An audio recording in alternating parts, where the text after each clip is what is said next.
మరో 2 నెలల్లో అసెంబ్లీ, లోక్సభ స్థానాలకు ఎన్నికలు జరగనున్న నేపథ్యంలో పోలీసు యంత్రాంగాన్ని అప్రమత్తం చేశామని ఏలూరు రేంజ్ డీఐజీ అశోక్ కుమార్ తెలిపారు. కృష్ణా జిల్లాలోని పోలీస్ కార్యాలయాన్ని డీఐజీ సందర్శించారు.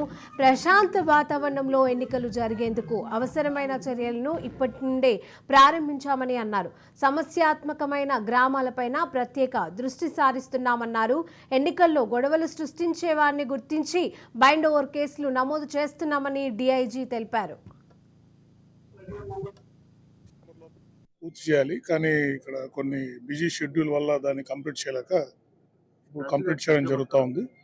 దానికి ఇప్పటి నుంచే ప్రిపరేషన్ అంతా జరుగుతూ ఉంది. ఎలక్షన్ కమిషన్ ఆఫ్ ఇండియా వారి గైడ్లైన్స్ ప్రకారము ఈ ఫోర్సెస్ డిప్లాయ్మెంట్ కానీ, క్రిటికల్ పోలింగ్ స్టేషన్స్ ఐడెంటిఫై చేయడం కానీ, ఇవన్నీ కూడా క్రమ పద్ధతిలో జరుగుతూ ఉంది. అవసరమైన సిబ్బందిని కూడా ప్రొజెక్ట్ చేస్తున్నాము.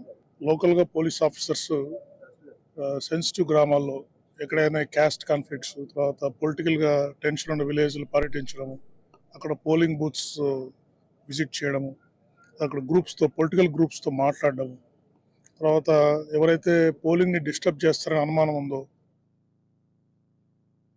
డిసెంబర్ లోపల ఇది పూర్తి చేయాలి, కానీ ఇక్కడ కొన్ని బిజీ షెడ్యూల్ వల్ల దాన్ని కంప్లీట్